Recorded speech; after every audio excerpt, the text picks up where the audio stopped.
Sveiki visiem! Ar jums Emīls no FX Finance ar prognozēm uz 5. jūliju 11. gadu.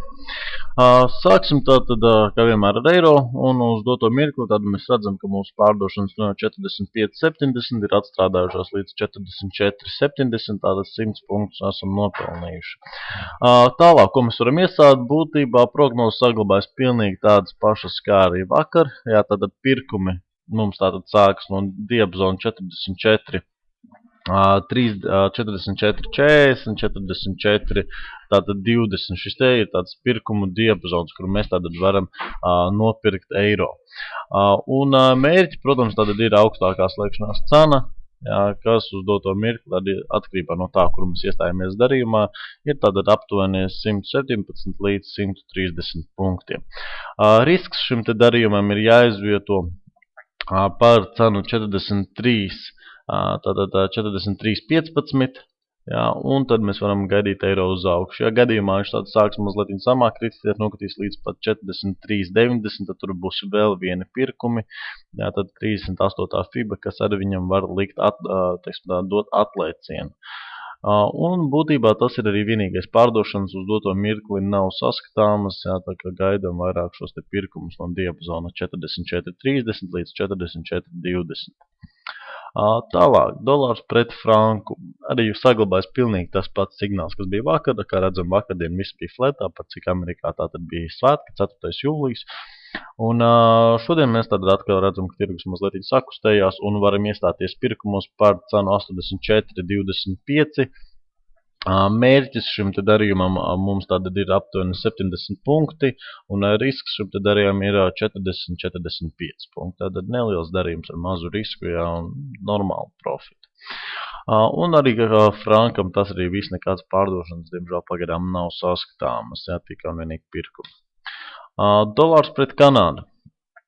Šeit tad arī pilnīgi tas pats, tad ir gaidījām jau, ka kanādietis mazliet parāpsies, bet vēl nav pietiekoši uzkāpis, un šeit, kā redzam, jā, ir šis te pārdošana diapazons, tad ļoti daudz līnijas, tad 1, 2, 3, 4, kas viss liecina par pārdošanu, un pārdošanas diapazons 96,70 līdz pat 97,00 ir tātad viss pārdošanās, tāpēc mēs varam vai pa vidu, vai sākumā, vai beigās iekāpt pārdošanās un turēt šo te darījumu līdz pat cenai 95,85. Tātad minimums, ja jūs iestājaties no 96,70, tie būs 88 punkti. Tātad tīri labi.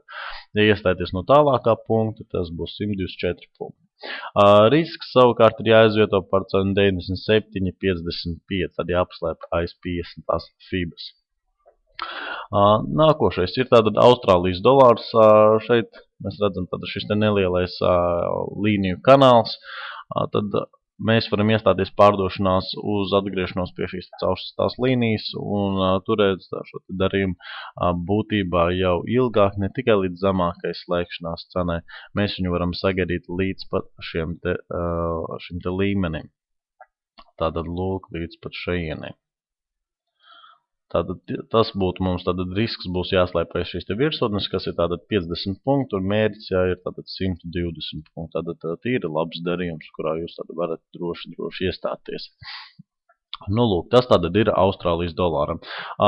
Kā arī, protams, mēs varam iestāties pirkumos no šīs te tātad līnijas, tātad 0,626 viņi atrodas, tad pirkums izvietojam par cenu 0,630, mērķējam tātad līdz pat šim te horizontālajiem līmenim, kas tātad ir 71 punkts, bet atkal stopu mums ir jāslēpj aiz 61.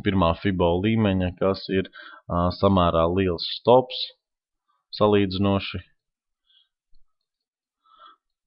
Tātad salīdzinoši liels stops, un tas tātad mums ir tātad arī 100 punkti. Tātad, kā redzam, jā, tātad mums risks ir lielāks nekā mērķis, jā, tāpēc, esiet uzmanīgi iestājoties šajā darījumā. Tas tātad ir agresīvi pirkumi.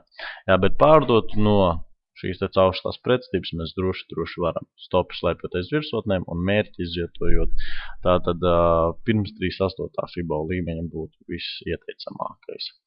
Nu, lūk, tas tātad ir Austrālijas dolārs. Jaunzēlandes dolāram. Tad līdzīga situācija, kā redzam, šeit mums ir izveidojusies dubultā virsotne, gandrīz ir izveidojusies. Mums ir nepieciešams, lai tiktu caursisti šī līnija un caurstīs arī šis tātad līmenis. Ja viņu caurstīs pie atgriešanās, mēs tātad varēsim iestāties jau pārdošanās. Faktiski pārdošanu diapazonā, par cik pārdošanas būs gan no līnijas, gan no līmeņa. Diapazons ir 30 punkti. Risks būs jāslēp virs šīm te virsotnēm, un mērķi mēs tātad izvietosim uz šo te horizontālo līmeni. Tātad, redzam, ja mums tad mērķis būs lielāks nekā risks. Jā. Tālāk, tad, ja arī Jaunzēlanda caursit šos te maksimums uz augstu, tad 83.00 jātiek caursisti, tad pie atgriešanās mēs varam iestāties pirkumos ar mērķiem līdz pat šai te pretestības līnijai. Kā redzam, arī mērķis nav mazs. Stopu mums tad būs jāslēp zem iepriekšējās korekcijas. Jā. Šajā ziņā tad minimālais stops būs 50 punkti, jā. Maksimālais, ko mēs varam izvietot, 75 punkti. Un mērķis līdz pat līnijai.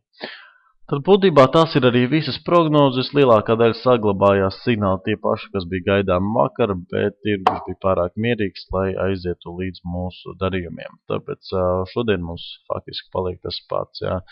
Un tad gaidam signālus, jā, tad nesteidzamies, uzliekam atliktos darījumus, jā, tad neaizmirstam apstīties tad fxf.lv mājaslapā, sadaļā fórums, tur visi šie darījumi būs priekš jums izvietoti.